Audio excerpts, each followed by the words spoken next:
चलिए आज आपको ले चलते हैं राजस्थान की उस धरती पर जहां एक कहानी बसती है।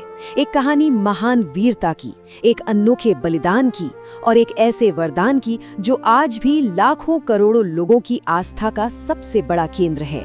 जी हाँ, हम बात कर रहे हैं खाटू श्याम की अद्भुत कथा की।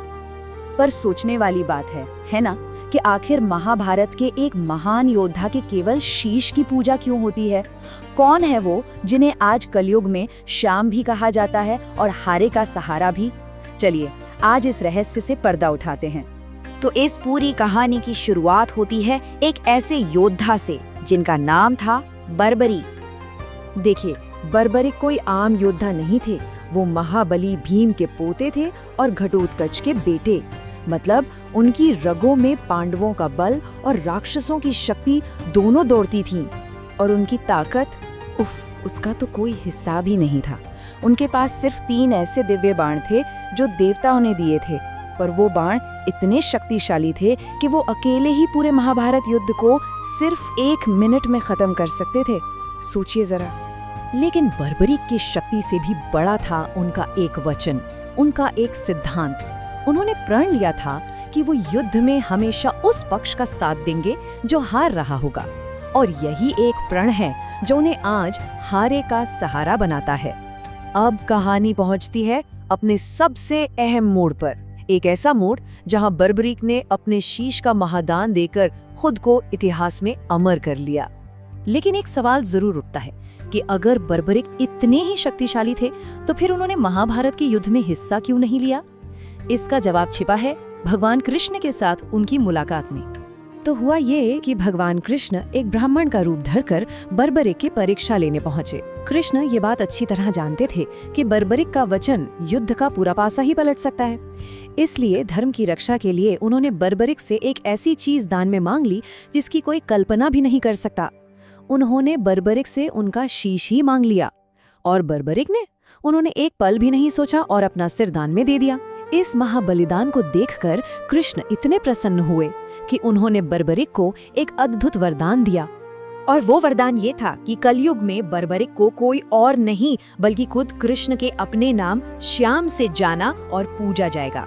बस उसी पल से बर्बरीक हमेशा हमेशा के लिए खाटू श्याम बन गए। चलिए अब कहानी में थोड़ा आगे बढ़ते हैं।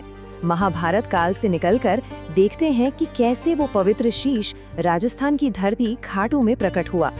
कई सदियां बीत गईं और फिर कलयुग में उसी जगह पर जहां आज खाटू धाम है, एक गाय के थन से अपने आप दूध की धारा बहने लगी। जब वहां खोदा गया तो वही पवित्र शीश चमत्कारिक रूप से धरती से प्रकट हुआ। इस एक दिव्य घटना ने उस भूमि को हमेशा के लिए पावन कर दिया। तो देखिए, महाभारत की पौराणिक घटना और इतिहास के बीच सदियों का फासला है। लेकिन सन 1027 में जब खाटू में पहले मंदिर की स्थापना हुई, तब ये आस्था इतिहास का एक अटूट हिस्सा बन गई। तो ये तो थी कहानी। अब देखते हैं कि आज के दिन खाटू श्याम मंदिर में ये आस्था किन जीती जागती परंपराओं और चमत्कारों में जिंदा है। आज भी खाटू में आस्था का वही सैलाब उमड़ता है। भक्त श्याम कुंड के पवित्र जल में डुबकी लगाते हैं। ये वही जगह है जहां शीश मिला था। लाखों लोग हर साल निशान यात्रा में पैदल चलकर बाबा को ध्वज चढ़ाते हैं। और मंदिर की जो अद्भुत वास्तुकला है वो तो अपने आप में ही भक्ति की कहानी कहती है। इस मंदिर की कहानी सिर्फ आस्था की नहीं है, ये दृढ़ता की भी कहानी है।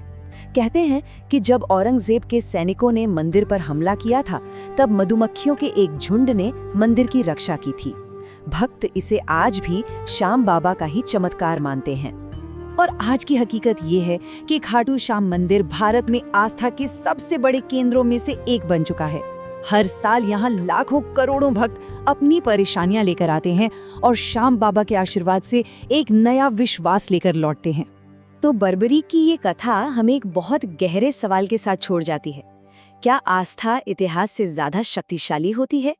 ये कहानी हमें दिखाती है कि कैसे एक महान बलिदान सदियों बाद भी करोड़ों लोगों के लिए उम्मीद का सबसे बड़ा सहारा बन सकता है। इसके बारे में सोचिएगा जरूर।